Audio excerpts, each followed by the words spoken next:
Graça e paz, igreja. Esse é meu.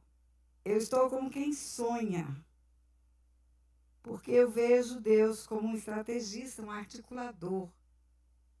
Ele planeja, ele faz planos, propósitos que são anteriores à fundação do mundo. Tudo que Deus faz é pré-ordenado, pré-organizado. Ele diz para Jeremias: antes que eu te formasse, eu te conheci, e antes que saísse do ventre da tua mãe, eu te constituí profeta às nações. Ele fala para Jeremias: você já nasce com ministério. Esse ministério só vai acontecer depois do parto, mas já está pré-concebido no ventre da tua mãe. Não havia a menor possibilidade de imaginarmos estar aqui nesse dia, no início desse ano. Não conhecia o apóstolo Eduardo, não conhecia esse lugar. Não sabia o que Deus ia fazer ao longo deste ano. E agora, com o que aconteceu aqui, esse mover que houve nesse momento, essa informação da importância histórica desse lugar, é que Deus fala para mim: olha, é a cereja do bolo do que aconteceu esse ano. É o clímax de tudo que aconteceu. E você vai entender ao longo da pregação. Primeiro eu quero ler um texto da palavra de Deus, ministrar a palavra, depois compartilhar fatos. Capítulo 5 do Evangelho de Lucas. Aconteceu que, ao apertar a multidão para ouvir a palavra de Deus, estava ele junto ao lago de Genezaré. E viu 2 barcos junto à praia do lago, mas os pescadores, havendo desembarcado, lavavam as redes. Entrando em um dos barcos, que era o de Simão, pediu-lhe que o afastasse um pouco da praia. E, assentando-se, ensinava do barco as multidões. Quando acabou de falar, disse a Simão: faze-te ao largo e lançai as vossas redes para pescar. Respondeu-lhe Simão: mestre, havendo trabalhado toda a noite, nada apanhamos. Mas sob a tua palavra lançarei as redes. Isto fazendo, apanharam grande quantidade de peixes, rompiam-se-lhe as redes. Então fizeram sinais aos companheiros do outro barco para que fossem ajudá-los. E foram e encheram ambos os barcos a ponto de quase irem a pique. Vendo isso, Simão Pedro prostrou-se aos pés de Jesus, dizendo: Senhor, retira-te de mim, porque sou pecador. Pois à vista da pesca que fizeram, a admiração se apoderou dele e de todos os seus companheiros, bem como de Tiago e João, filhos de Zebedeu, que eram seus sócios. Disse Jesus a Simão: não temas, doravante serás pescador de homens. E arrastando eles os barcos sobre a praia, deixando tudo, o seguiram. Deixando tudo, o seguiram. Vocês vão me permitir sentar? Eu sou uma senhora. Mas não é só por isso não, Jesus também pregava sentado, faz parte. O maior sermão dele, que é o Sermão da Montanha, ele pregou sentado. E eu sentado não tenho hora para terminar, só quando o pastor me tomar o microfone. Eu quero entrar com você nessa pesca antes de trazer o rema de Deus para você nessa noite. Entra comigo. Jesus indo de aldeia em aldeia, de cidade em cidade, seguido por multidão. A motivação era variada. Uns o seguiam por causa de pães e peixes, outros porque queriam ser testemunhas de milagres, outros porque queriam aprender os mistérios do reino dos céus, e outros até queriam persegui-lo, entregá-lo, achando nele o que acusar. Mas era uma multidão. Multidão, multidão, multidão. Quando fala da multiplicação de pães e peixes, 8.000 homens, fora mulheres e crianças, então não era pouca gente.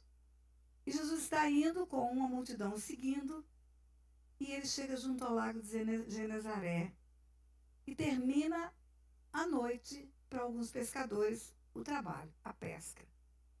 Era de manhã, e os pescadores durante a noite trabalharam, não conseguiram pescar nada. Estão arrumando as redes, lavando as redes, enrolando as redes. E Jesus chega nessa hora, seguido daquela multidão. E ele pede. Primeiro ele tem uma atitude de pedir. Ele pede a Pedro, que era um dos pescadores, para entrar no barco e do barco ensinar as multidões. Não havia som, não havia equipamento de tecnologia. Apesar de que ele nunca precisou disso, sempre pregou e a multidão entendeu, o Espírito fazia repercussão de tudo. Mas ele pede até por uma questão de visibilidade. Se ele entra no barco, adentra no lago, as pessoas à margem o veriam como se ele estivesse num púlpito. Estamos aqui. Faz de conta que aqui é o lago e aqui é o barco. E você está me vendo de longe. A multidão se acotovelava, se exprimia ao redor dele. E dessa forma ele seria destacado. E ele prega. Aqui não diz o que ele pregou. Muitos textos bíblicos não falam o que ele pregou. Muitos textos dizem que ele ia ensinar no sábado na sinagoga segundo o seu costume. Não dizem o que ele ensinou. Ele era um mestre. Ninguém ensina na sinagoga se não for um mestre reconhecido. Ninguém dava o púlpito da sinagoga se não houvesse uma habitualidade para ensinar. Ele era um mestre. O que Jesus ensinou naquele dia dentro do barco, não sei. Ele falava sobre tudo, sobre relacionamentos humanos, mistérios do reino dos céus, até sobre impostos. Mandava dar a César o que era de César, a Deus o que era de Deus. Eu sei que ele pregou.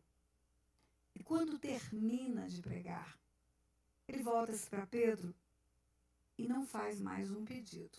Ele dá uma ordem. Há uma diferença entre você pedir algo e você ordenar algo. A ordem é um comando de autoridade. A ordem é uma determinação.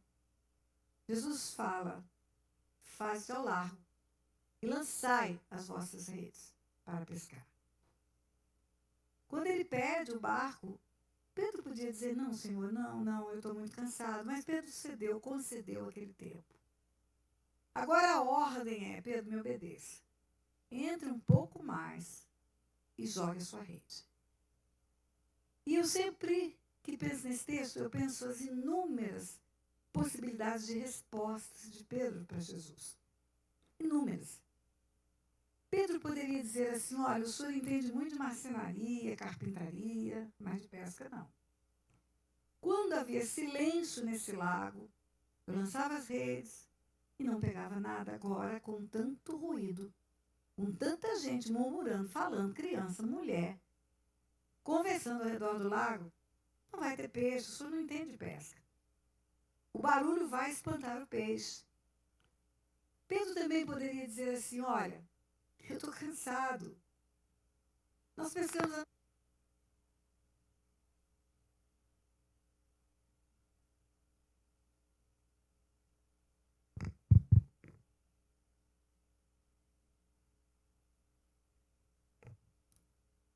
Eu estou linda de microfone cor-de-rosa. A luta foi favorável para mim.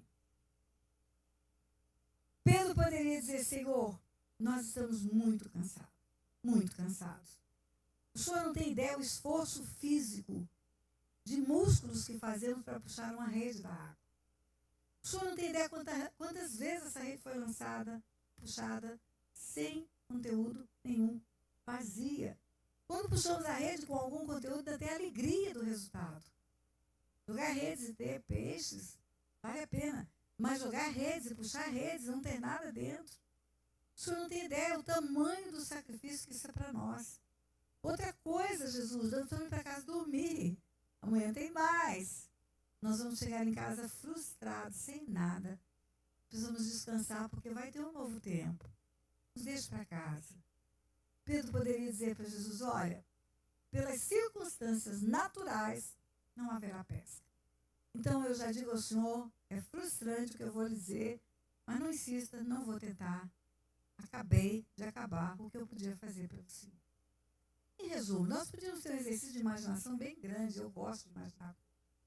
Tem mil respostas, mil desculpas.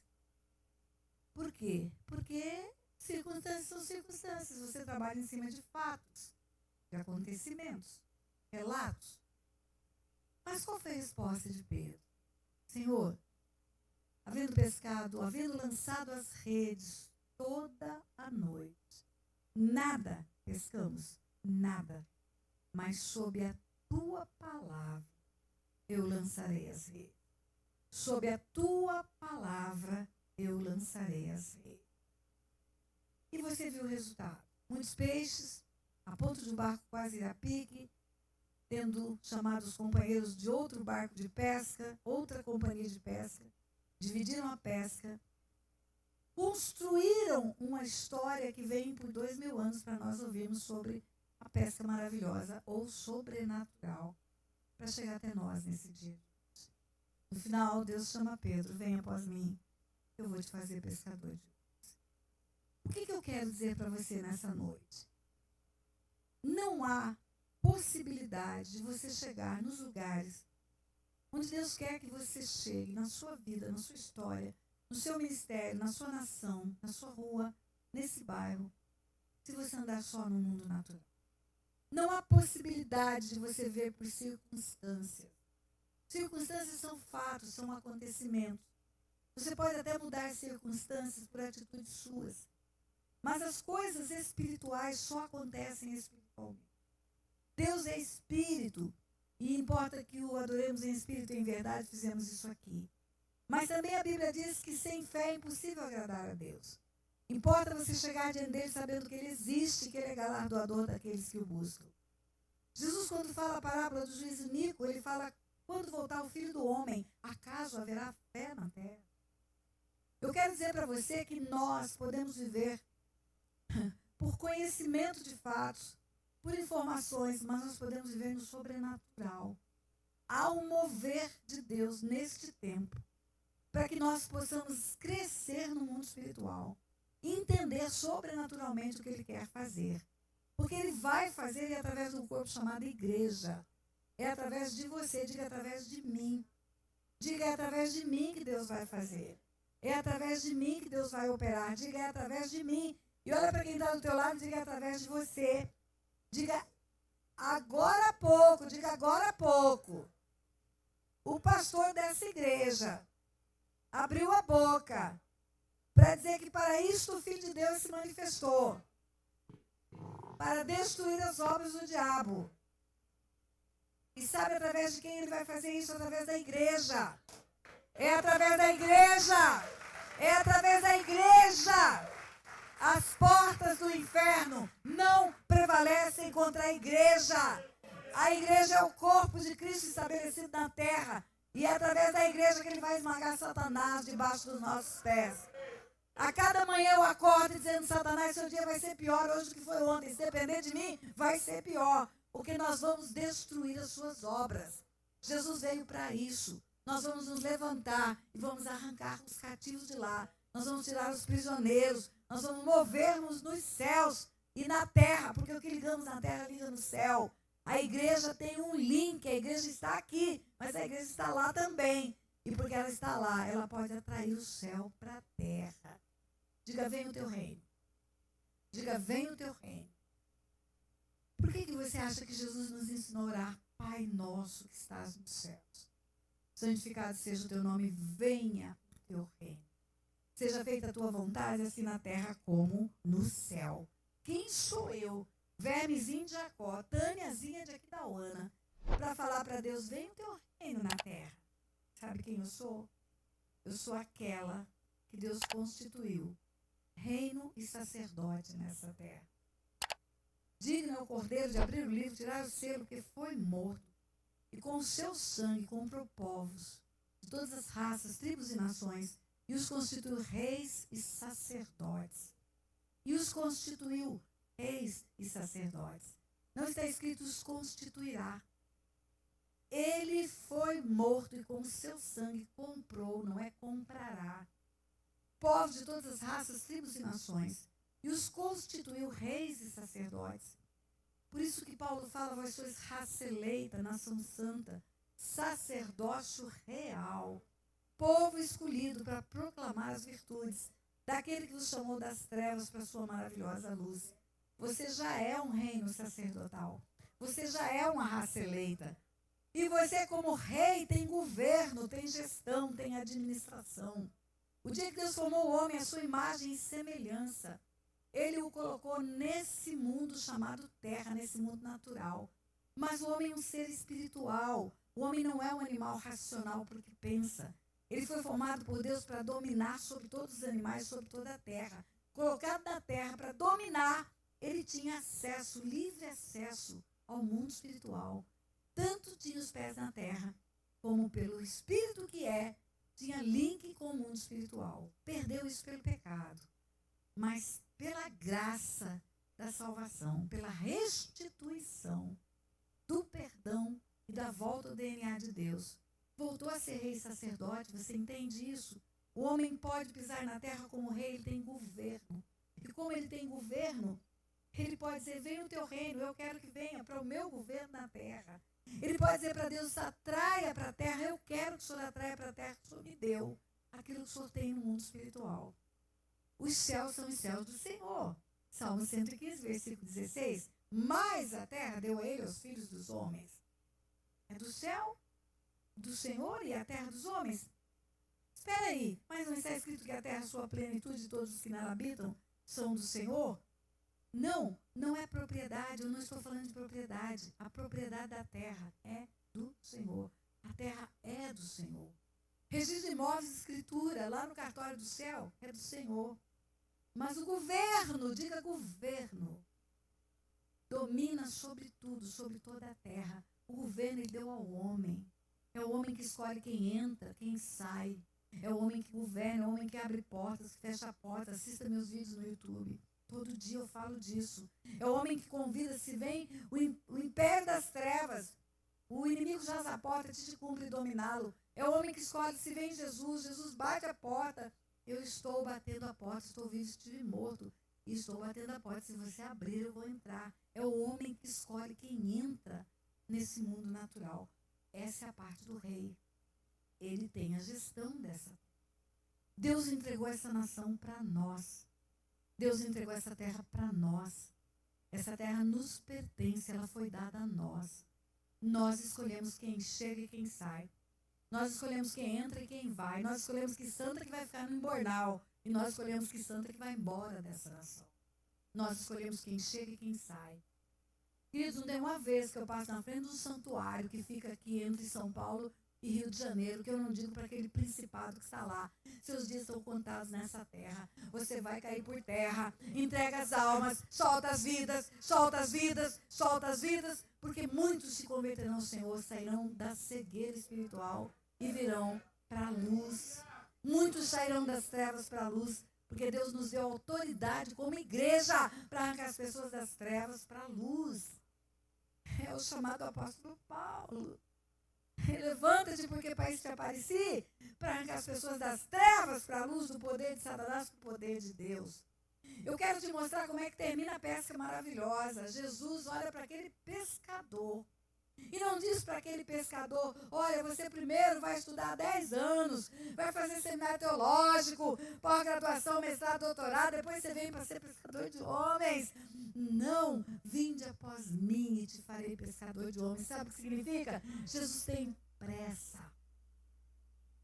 Quanto tempo Moisés demorou para poder exercer o ministério dele de libertação? Meu Deus, ficou velho. 40 anos aqui, 40 anos ali, 40 anos lá. Velho Testamento, início dos tempos. Quantos dias o apóstolo Paulo ficou cego para voltar a enxergar, para começar a libertar pessoas? 3 dias. Deus tem pressa, pastor. Deus tem pressa. Só ele que vai bater palma?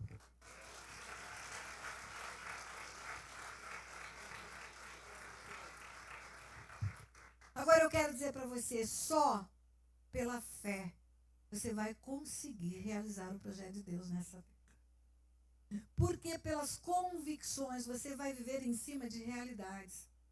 E as convicções vão dizer para você que não vai dar certo. Não é pela alma, não é pelo sentimento, não são sentimentos que têm que nos governar. Eu não estou sentindo nada. Não importa, está escrito, joga a rede, vai pescar. Você vai pescar. Mas eu estou sentindo que o peixe não vem, porque tem muito barulho. Joga a rede, vai pescar. Vai em frente, levanta. Gideão, eu sou o menor da casa do meu pai. Rapaz, levanta e vai. Muralha de Jericó está em pé, não tem como cair. Quem vai derrubar uma muralha dessa? Só macho. Vai e obedece.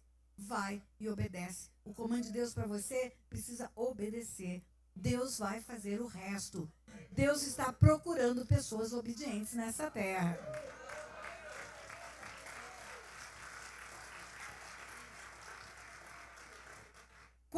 Davi chegou naquele arraial de guerra, havia um gigante. As circunstâncias eram desfavoráveis. O gigante era enorme, era um duelista. Davi era um menino, quando você faz as contas, Davi não tinha mais do que 14 anos, porque ele era o menor da casa do pai dele. Os irmãos mais velhos que tinham idade para a guerra estavam listados. Os outros não tinham idade para alistamento. E Davi era o menor de todos eles. Quantos anos tinha? 14, pode fazer conta. E quando Davi chega no arraial de guerra, que ele vê aquele gigante afrontando o exército do Deus vivo, ele sente uma indignação santa.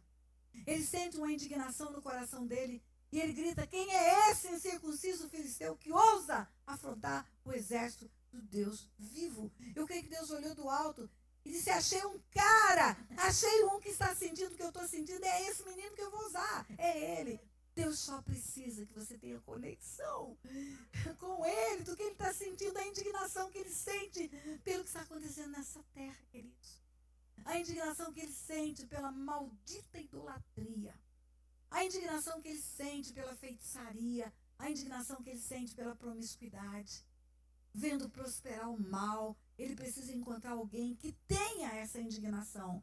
Ele vai usar, não importa de que maneira, mas ele vai usar. Ele vai usar a sua vida, ele vai fazer miséria no inferno através de você.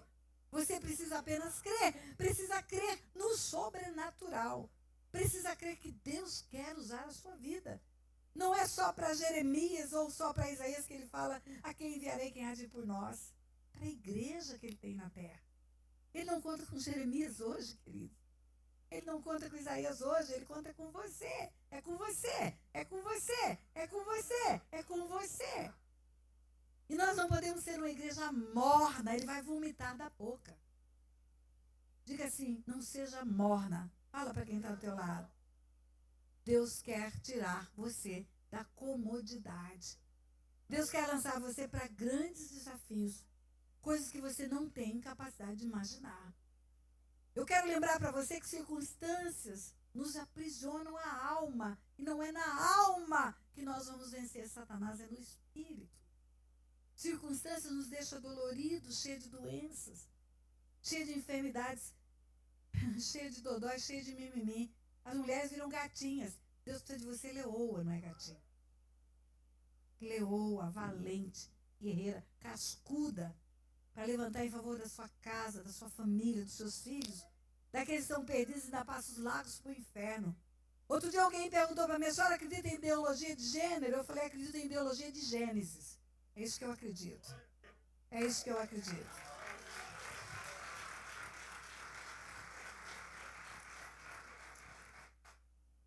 Deus faz milagres. O natural ele não faz. Escute isso. Escute que o natural é você que vai ser o operador do natural. É você que vai se mover no natural. Quando os irmãos de José jogaram José naquela cova, por inveja, por ciúme, as circunstâncias eram para morte, para morte. Era para morte. Chacais, serpentes, escorpiões, tudo isso acontece no deserto, na madrugada, na noite. Era um menino, 17 anos, preso numa cova. A possibilidade daquele menino sair daquela cova para ir cumprir o sonho de Deus para a vida dele. Só que quando você nasceu, todos os dias da sua vida foram determinados. O diabo não tem poder para desmanchar isso. Só você, pela falta de fé, que pode desmanchar isso. Só você, a única pessoa que pode frustrar um plano de Deus é a sua incredulidade. Sem fé é impossível agradar a Deus. Quem se aproxima dele tem que crer que ele existe, que ele é galardoador daqueles que o buscam. Aquele menino estava preso dentro da cova. Sabe o que Deus fez? Soltou mercadores em camelos para irem comprar aquele menino no buraco onde ele estava. Gente, isso é quase que impossível. Não, isso é impossível, pastor. Possível é o menino morrer dentro da cova. Impossível alguém comprá-lo e levá-lo até o lugar onde o plano de Deus estava para ser executado, para ele cumprir o projeto. Ah, a Tânia é lá no lixo de Aquidauana. Impossível? Qual a probabilidade de uma menina, de um lar disfuncional, de uma mãe drogada em cima de uma cama, de um pai completamente doente espiritualmente, moralmente? Qual a possibilidade daquela menina um dia se levantar e fazer o que faz hoje boca de Deus no mundo, nações. Um canal oficial que já tem 30 milhões e meio de visualizações. Milhares de pessoas se convertendo no mundo inteiro pelo canal. Qual a probabilidade? 0. Humanamente impossível. Mas para Deus não há impossível. Para Deus não é impossível. O que ele escreveu vai acontecer. O que ele disse vai suceder. Vai suceder. E as portas do inferno não prevalecerão contra a igreja. Queridos, Davi tinha uma promessa. Rei de Israel. O ungido menino dentro da sua casa. Você conhece a história. Enche o chifre de azeite. Vai na casa de Jessé, porque lá eu escolhi um rei. Menino rejeitado. Filho bastardo, com toda certeza. Quando você lê toda a história de Davi, você conclui isso. Eu nasci na iniquidade e pecado me gerou a minha mãe. Não é pecado gerar filho. Mas filho bastardo é pecado. Então você crê nisso. Os irmãos o rejeitaram. O pai o rejeitava. O profeta vai fazer uma celebração, ninguém chama o menino. É o profeta que pergunta, acabaram-se os teus filhos? Jessé, não, tem umzinho lá, improvável, atrás das malhadas. Eu imagino o constrangimento, eu imagino o profeta em pé, a mesa arrumada. E o profeta olha para Jessé e fala, não sentaremos à mesa sem que ele venha. Manda buscar o menino. Deus faz isso, queridos. Deus tira lá do lixo de Aquidauana. Deus tira lá de trás das malhadas. Deus tira da prostituição, Paulinho de Jesus. Deixa de ser Paulete para ser Paulo. Paulo, homem de Deus.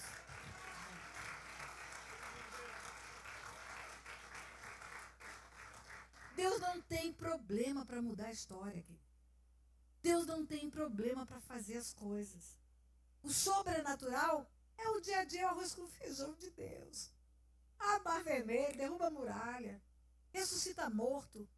Você entende? Você precisa crer, entrar na vibe de Deus. Só isso que você precisa. Você precisa sair do lugar da impossibilidade. Não dá, não quer, não posso. Eis-me aqui, Senhor, usa meu amigo. Se eu quiser, eu vou fazer. Eu vou fazer. Então, e eu quero lhe contar agora algumas histórias muito rápidas. Pandemia. Para tudo, fecha tudo. Eu creio que Deus falou, para que eu quero reformular. Eu quero recomeçar coisas novas. A pandemia foi uma oportunidade para revermos tantas coisas, queridos. A pandemia foi uma oportunidade para vermos até o valor das nossas vidas. Quantas pessoas perdemos? Quantos foram sepultados? Nunca orei tanto por famílias enlutadas como no tempo de pandemia. Seminário intensivo de libertação e cura, o Silk bombando, edições, para tudo. Deus falou, faz online. Quis, eu não sabia fazer nada. Procura uma plataforma. Tem uma plataforma famosa aí, que eu não vou dizer o nome. Quando eu cheguei na tal da plataforma famosa, onde eu poderia colocar um curso online, lá tinha tudo que é encrenca, curso de macumba, umbanda, quimbanda, tudo que é banda. Eu falei, não vou entrar nesse lugar. Não vou entrar nesse lugar. Eu preciso fazer algo que tenha só a marca do Senhor. Aquilo que Ele tem me dado. Madrugadas adentro, acordada. Lá em casa tem cachorro. E o cachorro só dorme na madrugada. De vez em quando ele acorda na madrugada. Para não ter cachorro latindo. No meu áudio do curso online eu tinha que acordar na madrugada para gravar. Grava no celular. Compra o celular para gravar. Não sabia emendar vídeos, não sabia colar, copiar, colar. De repente, no meio do vídeo, uma pessoa liga. Do mundo inteiro me ligam. Aqui é madrugada, no Japão é de tarde. Pastor, eu estou querendo me matar, me ajuda, corta meu vídeo. Começava do zero, tudo zero. Queridos, Deus foi me ensinando. Ele falou, você quer saber? Eu vou te ensinar. O curso online inteiro foi produzido. Eu, Pai, o Filho e o Espírito Santo. No escritório, madrugada na minha casa. Foi para a internet, gente do mundo inteiro se convertendo, passando por libertação. Deus falou, agora eu tenho algo novo para você. Maio deste ano, o curso online já estava bombando. Maio desse ano. Terminamos um Silk presencial porque voltou a partir de dezembro. Chega uma irmãzinha que eu nunca vi na vida, primeira vez, encosta na nossa mesa, entrega um envelope na nossa mão e diz, pastor, isso aqui é o dízimo dos nossos dízimos. Não estou entendendo. Deus mandou entregar, a senhora vai nos cobrir, nosso Ministério de Cura e Libertação. nós precisamos de uma cobertura. Deus vai fazer uma rede de cura e libertação. E eu ministro isso e preciso muito da sua cobertura. E a partir daquele momento eu soube que um ministério que existia em São Paulo, de cura e libertação, maravilhoso, plantou sementes, levantou bandeiras, brigou com principados, tinha fechado as portas. O Ministério Ágape e Reconciliação. Ela me contou. Isso foi no domingo. Na terça-feira nós estávamos fechando o contrato de aluguel e pegando o ministério. Aquele lugar, aquele endereço. Eu falei, isso aqui foi um portal de Deus nesta cidade para trazer cura e libertação para vidas. Milhares de pessoas passaram por aqui, foram libertas. Nós não vamos deixar as portas fechadas. Abrimos a porta, estamos com o espaço Rema lá no Belenzinho, Rua Júlio de Castilho, 1033, onde anos e anos e anos funcionou o Ministério Ágape. Deus nos entregou na mão. Estamos ensinando cura e libertação. E eu falei, Deus, eu não estou entendendo, mas é do Senhor eu quero. Eu tenho fé suficiente para crer que o Senhor está nos entregando para fazer algo. Daqui a pouco, eu tive que desmanchar o Silk, as edições do Silk por causa da pandemia. Tínhamos Brasília programado. Tivemos que desfazer a agenda de Brasília. De repente, podemos fazer o Silk de novo. Quando faremos? Final de agosto. Final de agosto, nós vamos fazer o Silk em Brasília. Não sabíamos que na primeira semana de setembro haveria aquele movimento nacional, turbulento, ameaça de parar a estrada, ameaça de parar abastecimento, ameaça de caminhoneiro fazer greve, da confusão se instalar, por brigas políticas de um lado e de outro. A nação vivendo momentos de crise, você e eu vivemos isso, notícias toda hora. Deus falou, sabe por que o Silk está indo para Brasília na véspera do 7 de setembro? Vocês vão neutralizar essa ação maligna, vão trazer para o mundo espiritual o equilíbrio que é preciso haver no coração do Brasil, que é São Paulo, pelo governo, do mundo espiritual e na cabeça do Brasil, que é Brasília. Deus nos entregou Brasília. Deus nos entregou, fomos para lá, fizemos atos proféticos, não vou falar para você o que fizemos, mas a partir do momento que obedecemos, acalmou tudo. No dia seguinte, a paz voltou a reinar, a vida voltou ao normal, as estradas foram abertas, as pessoas tiveram paz para ir trabalhar. Deus falou, calou a boca do principado da bagunça, da baderna na nação. Daqui a pouco, Deus nos entrega Manaus. Manaus é o pulmão do Brasil. Aqui é o coração, cabeça, Brasília, Manaus, o pulmão. Quantas pessoas morreram de Covid naquela terra? Havia caminhões de frigorífico na porta dos hospitais para os mortos saírem dos hospitais e irem para o caminhão frigorífico, porque não dava tempo de enterrar.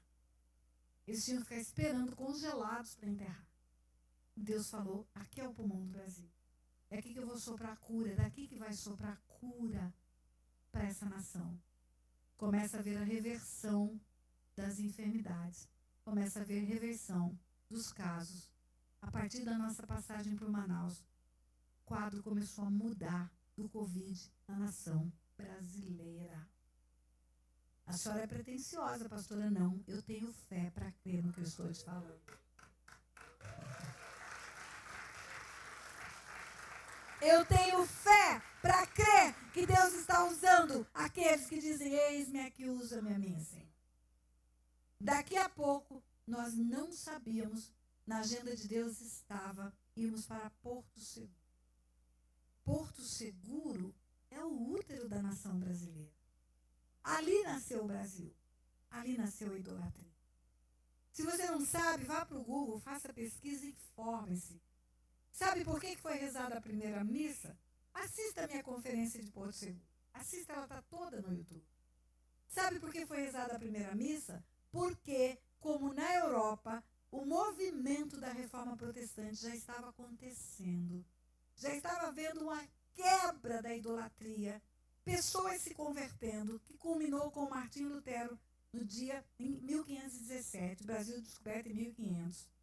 A idolatria resolveu trazer para o Brasil a chamada contra-reforma.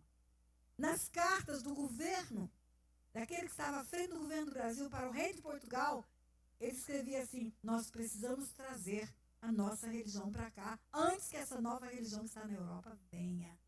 e trouxeram a primeira missa. E rezaram de costa. Sete caputinos, 7 franciscanos, rezaram de costa, em latim, e fizeram os índios repetir as rezas deles e implantaram o altar da idolatria nessa nação. A idolatria nasce em Porto Seguro. A idolatria nasce junto com a primeira missa. E os índios foram obrigados a se render à abominável idolatria. De repente, esse ano Deus nos leva para Porto Seguro para fazer um movimento, fazer o que Deus nos determinou a fazer, derrubar os altares da idolatria, levantar um altar ao único que é digno de receber. E eis que de repente, não mais que de repente, não é obra do acaso, é obra do Pai Celestial. Índios pataxós, que estavam lá, os descendentes daqueles que foram levados a ter a idolatria goela abaixo, foram para o nosso movimento, adoraram conosco. Cacique Pataxó pediu para derramarmos o azeite na cabeça dele, querendo fazer parte do Ministério de Libertação, pastor. Ai, Deus movendo-se, Deus movendo-se. Muito bem. Agora você vai saber o que ninguém sabe. Semana passada, nós fomos levados para Recife. Eu tenho que te contar um antecedente de Recife.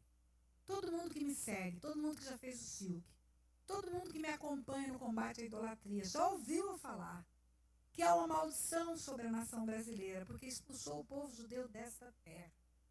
Há anos e anos atrás, eu estava na cidade de Recife, caminhando na praia, vendo tantas crianças abandonadas. Ali, aquele cenário de meninos e meninas de rua, em Recife, foi que inspirou Jorge Amado a escrever Capitães da Areia. Tem 4 gerações de rua. Tem meninos que são filhos, netos e bisnetos de quem já nasceu na rua. Nunca teve uma casa, nunca viu um banheiro limpo, nunca teve uma cama limpa. Dormindo pelas marquises, sendo abusados sexualmente, feridos, afrontados, desrespeitados nas ruas. A orla brasileira, Recife, é o lugar onde tubarão come gente. Praias de Recife são interditadas por causa do ataque dos tubarões. E eu caminhando naquela praia, eu falava, por quê, meu pai? Eu sei que maldição sem causa não se cumpre. Eu sei que o mundo espiritual funciona dentro de leis, é legal. Existe algo, pai, que aconteceu nessa terra. E há mais de 20 anos atrás, Deus mostrou para mim que os judeus que vieram para o Brasil e que se instalaram ali, naquele estado de Pernambuco, foram expulsos não por causa da política. Não foram expulsos porque eram judeus. Foram expulsos porque não se renderam à abominável idolatria. Foram expulsos, foram mandados embora dessa terra brasileira por causa da idolatria. Os navios que saíram de lá, alguns deles foram naufragados, outros foram atacados por piratas caribenhos. Chegou um navio no destino final com 23 pessoas.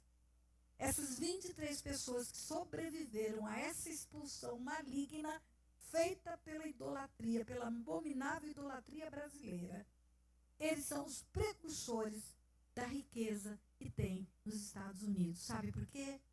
Porque Deus tem promessas irrevogáveis para os judeus. Abençoarei os que te abençoarem, amaldiçoarei os que te amaldiçoarem. Expulsamos desta terra, expulsamos porque foram os nossos antepassados. Expulsamos os descendentes de Abraão, que tinha a promessa de Deus, de que nele seriam benditas todas as famílias da terra. Você não precisa acreditar em mim, vá procurar informações históricas. Tem um livro já escrito de Recife a Manhattan. Tem a revista Isto é Dinheiro, com a reportagem econômica, que mostra que Recife era, naquele tempo, o que os Estados Unidos é hoje. Era a riqueza das nações que estava chegando aqui. Expulsou. Qual é a consequência espiritual disso para a nação brasileira? Hoje brasileiros formados, médicos, advogados, engenheiros, não encontram trabalho digno no Brasil, salário digno no Brasil, eles atravessam o oceano, eles vão limpar chão de casa de judeu nos Estados Unidos. Porque eles expulsaram a bênção daqui. E quando Deus falou isso comigo, que eu fui pesquisar, chorei diante de Deus, pedi perdão, mas é só uma menininha de Cauana. Às vezes eu falo, pai, eu me sinto como aquela menininha na casa de Naamã, improvável, desconhecida, mas falo, olha, tem um Deus lá em Israel que pode fazer coisas. E a partir dali, queridos, começou a haver um movimento no mundo espiritual. Você não tem ideia o que Deus faz quando Ele encontra uma pessoa que tem uma indignação santa com o que está errado. Você não tem ideia o que Deus faz quando Ele encontra uma pessoa que tem coragem de abrir a boca e dizer a verdade. Que tem coragem de lançar as redes, independente das circunstâncias. Muito bem, você vai saber agora. Indo para Recife, ministrei uma conferência no dia 8 deste mês. E qual não foi a minha surpresa ao receber a visita da pastora que nós consagramos e deixamos lá como nosso ministério, uma escultora. Ela veio para mim e ela disse, pastora Tânia, a partir daquela revelação que Deus lhe deu, eu comecei a pedir uma estratégia para Deus, para erguer um monumento de honra nessa cidade, em homenagem ao povo judeu. Mas eu não queria um monumento só. Eu queria fazer algo diferente, eu queria fazer um portal espiritual. Encontrei todas as dificuldades para fazer isso. Tive que pedir ajuda ao governo de Israel. Tive que pedir ajuda ao consulado de Israel no Brasil. E nós vamos levantar um memorial a partir do que Deus mostrou para a senhora. Você vai ver agora, vai ter o vídeo, vai ser levantado o ano que vem. Nós vamos trazer a remissão dessa terra em todas as áreas. Não vai ficar uma área da nação brasileira sem remissão. Não vai ficar um pedaço dessa nação, apóstolo, sem remissão. Essa terra inteira vai ser remida, vai ser reconciliada com o Pai. Vai ser reconciliada por conta da idolatria abominável. Vai ser reconciliada por causa da aversão ao povo judeu. Vai ser reconciliada por causa da promiscuidade, da feitiçaria. E essa nação vai tomar um novo rumo. Mas é a partir de pessoas que isso acontece, queridos. Deus não manda caravana de anjos para fazer isso. Deus quer usar a sua vida e a minha. Deus quer que você se levante e seja como um Gideão, como um Davi, como a menininha de Naamã, como a pastora Tânia, como Paulinho de Jesus. Deus quer que você se levante e faça diferença no meio da igreja. Saia do seu lugar de comodidade. Saia do seu lugar e dizer, estou cansada, já faz muito tempo, lancei as redes tantas vezes, não aconteceu nada. Eu tenho caminhado tanto no Evangelho, meu ministério está morrendo. Chacoalhe-se, renove o seu ministério, levante-se, vai tomar novo rumo. Se o que você está fazendo não está dando resultado, está fazendo alguma coisa que não é boa, peça a direção de Deus, levante-se, recomece. Mas não desista. Não desista, você vai ficar de fora do que Deus vai fazer. Não desista, a grande festa está chegando, pastor. A grande festa está chegando. Deus vai sarar essa nação. Parece que você não entendeu. Eu tenho 73 anos, estou pregando o ano inteiro, a minha voz está melhor do que a tua. Deus vai sarar essa nação.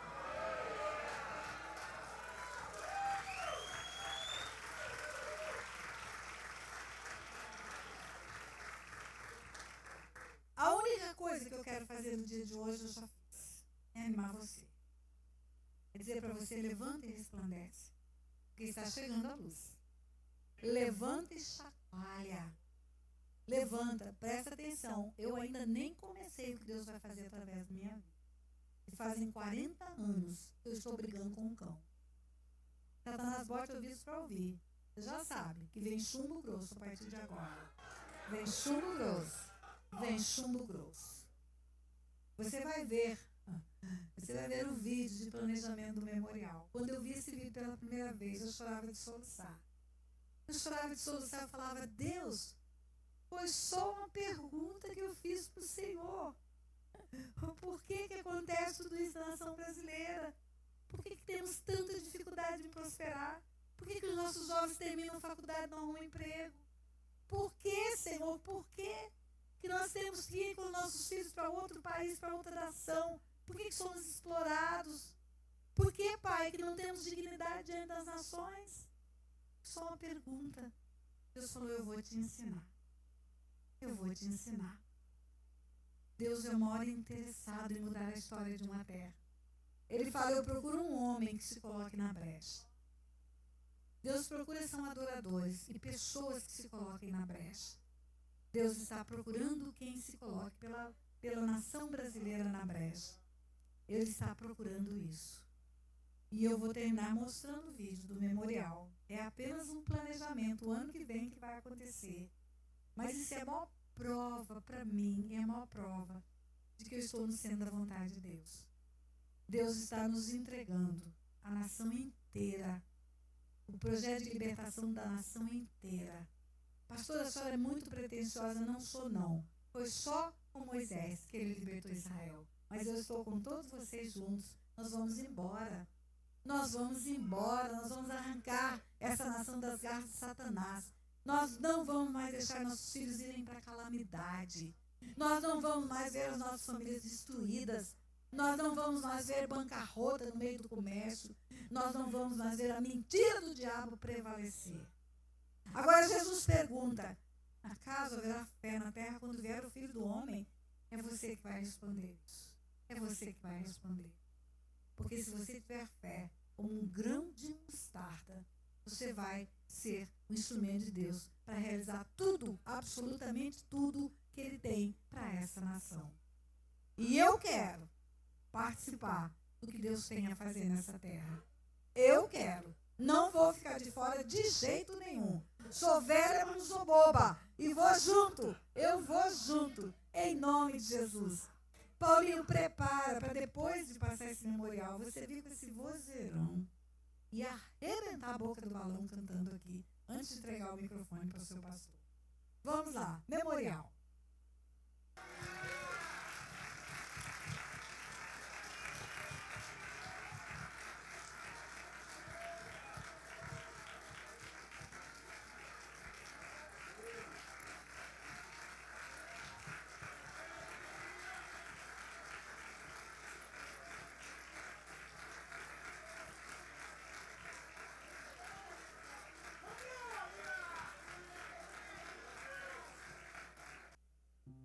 Eu quero dizer para você que esse é o nosso Deus.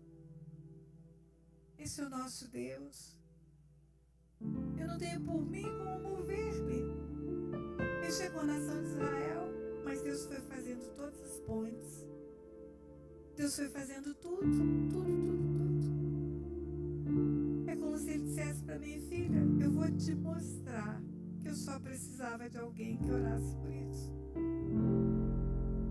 Deus quer fazer coisas grandes, queridos. É isso, é isso. Ele precisa de um povo que confie nele, que busque a face dele, que viva em santidade, que tenha sintonia com as batidas do coração dele. Ele vai continuar operando sinais e maravilhas na terra, queridos. Mudar, ele não muda, nem não há mudança, nem sombra de variação. É o último evento que eu participo nesse ano. Deus agendou isso, apóstolo. Ele agendou. É como se Deus falasse para mim, eu vou te dar a cereja do bolo para o último evento. Você vai animar o meu povo.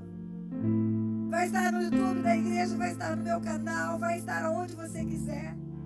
Porque eu quero que o povo de Deus nesta terra saiba quem é o Deus que ele serve.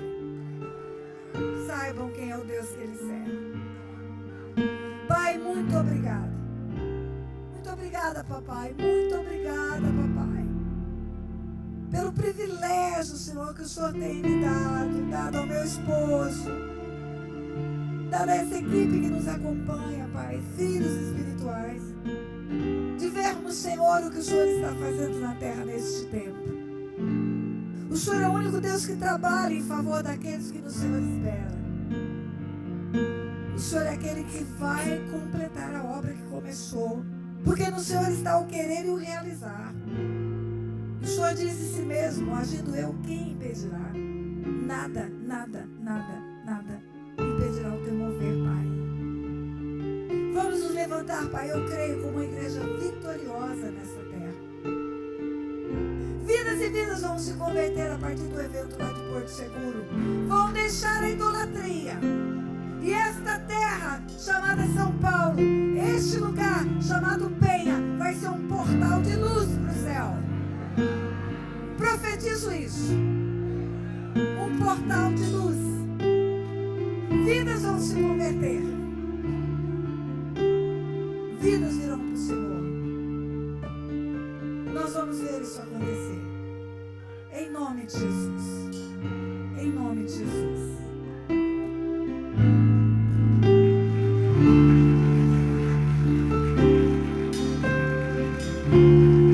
Quando em cativeiro te levaram de Sião, os teus sacerdotes prantearam de aflição.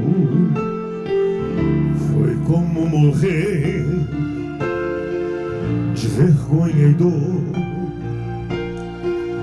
Caminhava triste o povo forte do Senhor a Jerusalém, porque deixaste de adorar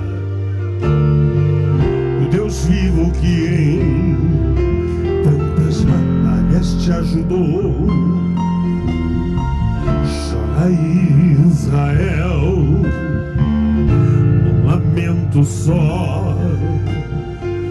Talvez Deus se lembre do bichinho de Jacó. Chora Israel, Babilônia não é teu lugar.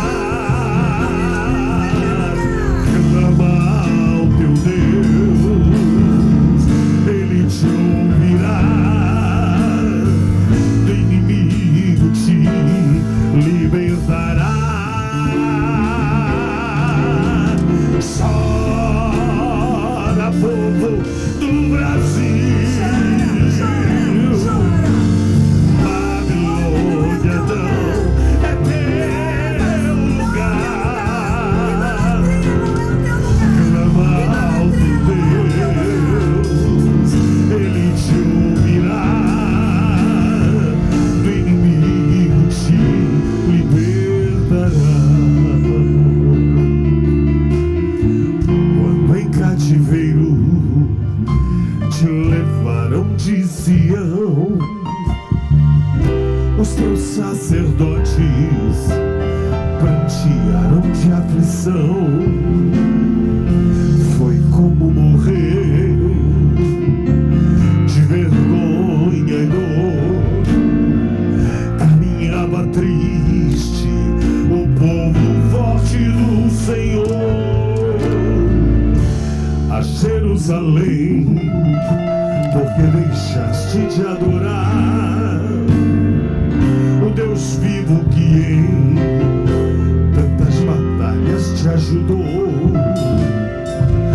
Chora Israel, num lamento só. Talvez Deus se lembre do bichinho de Jacó. Chora, meu Brasil. Babilônia não é teu lugar. Clama ao teu Deus, Ele te ouvirá. Do inimigo te libertará. Levante as suas mãos e declare. Chora, Babilônia.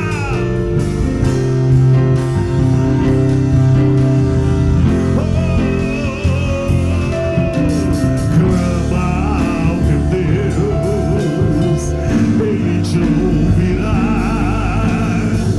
Do inimigo te libertará. Graça e paz. Inscreva-se nesse canal para o YouTube enviar para outras pessoas o vídeo que você acaba de ver e que edifica a sua vida e vai edificar a vida de outras pessoas também. Faça a divulgação desse vídeo nos seus grupos, para os seus amigos você vai estar me ajudando a impulsionar essas verdades que Deus tem me instruído para compartilhar com você. E eu vou ficar muito agradecida. Eu quero que muitas e muitas pessoas neste mundo tenham acesso a essas verdades espirituais. Por isso eu estou lhe fazendo esse pedido. Inscreva-se, dê um like, divulgue. Deus abençoe sua vida.